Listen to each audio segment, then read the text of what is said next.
Chief, it doesn't matter how hard you push with your body. It doesn't matter how physically fit you are. If you have a mentally unstable brain, you are going to fail. You will never succeed, and I know this because I've been living it for the past few weeks.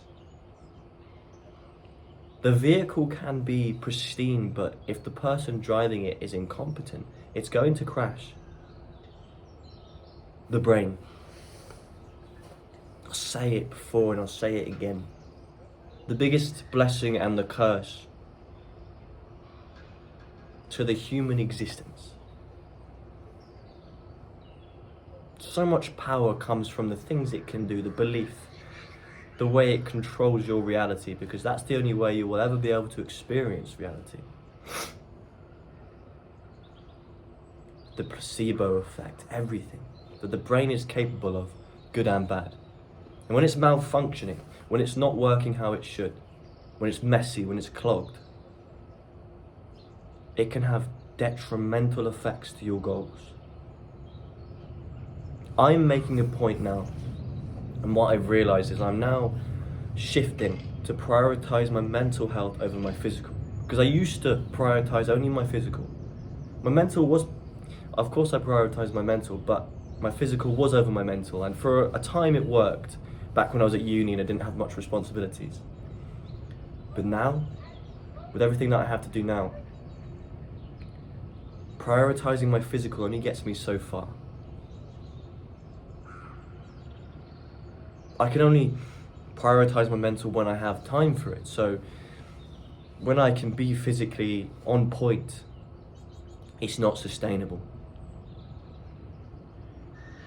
And I always have these moments of crashing and not living up to my potential, and I'm realizing it's because I need to be prioritizing what's up here.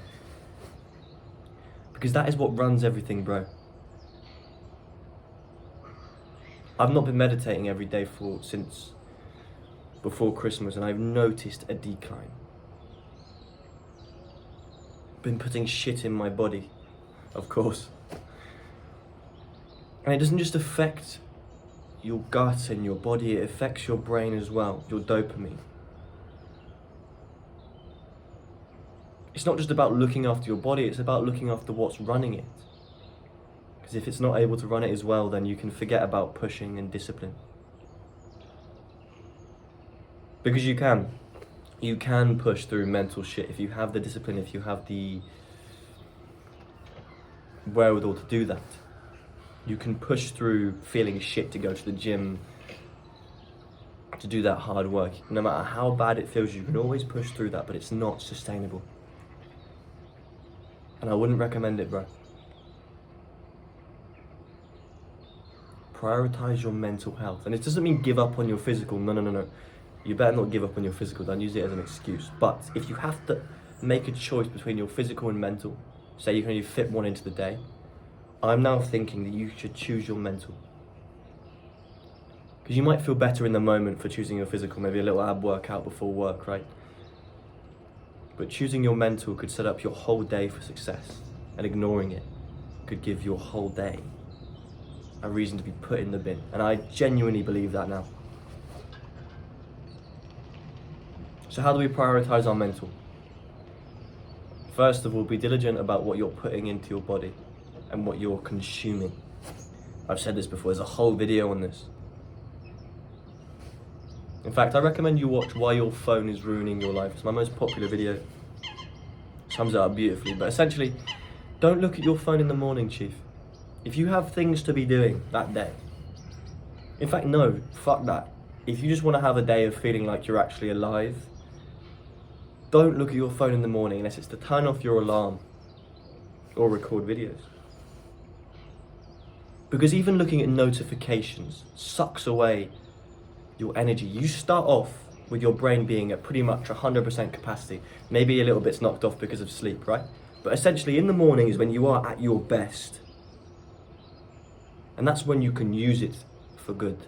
But even looking at notifications takes a bit of your attention span. Okay, that's 10% gone. And then what, you choose to look at YouTube.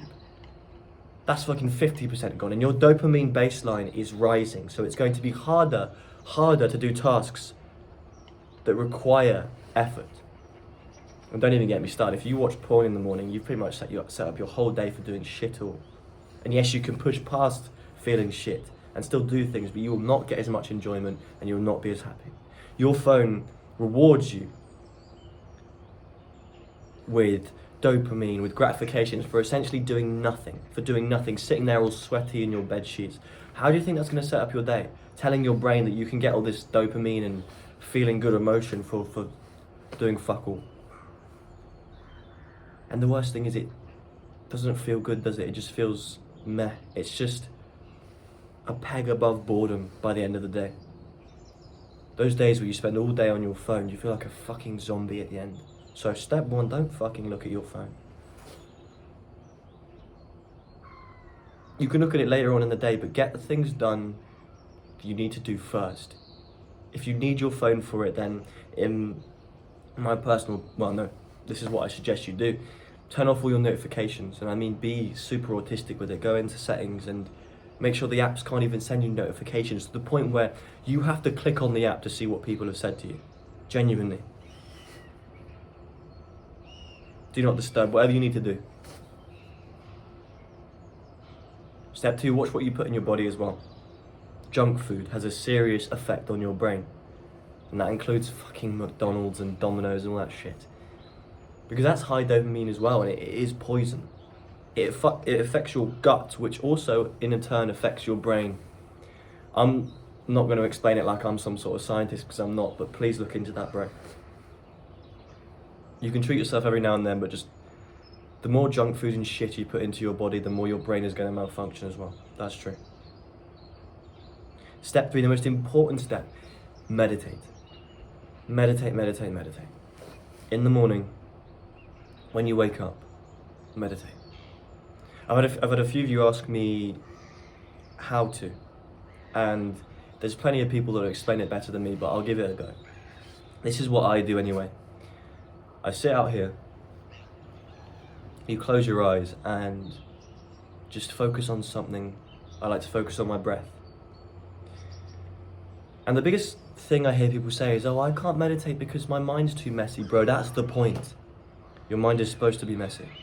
You focus on your breath, and then when your mind starts to wander, gradually bring it back to your breath. That's it. Your mind wandering is part of the meditation. Imagine it like this. Every time you bring your brain back to your breath, you're essentially doing a mental rep, like you're in the gym for your brain. Do you understand? Casually bring it back to your breath. Let your mind wander. And don't force it back. Don't get pissed off every time your mind wanders. Accept it, because it's going to happen. And just gradually bring it back. And then if you want to meditate for longer, then you can start focusing on other things. So I like to focus on my breath. And after about 5 minutes, I like to focus on all the sounds I can hear. And every time my mind wanders, I focus on the sounds.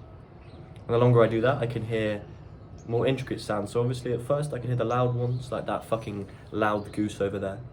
But then after focusing on the sounds for a few minutes, I can hear like really small birds in the distance. And if you want to get really, really out there, you can start focusing on how your body feels and individual body parts. But that's once you start meditating for 15-20 minutes. I doubt you'll be able to do that to start off with. But essentially, it's just focusing your brain. And even if you feel really shit that day, I guarantee you'll feel at least 10% better for meditating. And starting your day that way means your brain is focused. And focus is what you're going to need. So follow those steps, bro. Prioritize your mental health. And I guarantee you, you will live better and steer the vehicle you're manning a lot better too. Prioritize your mental and say less, do more.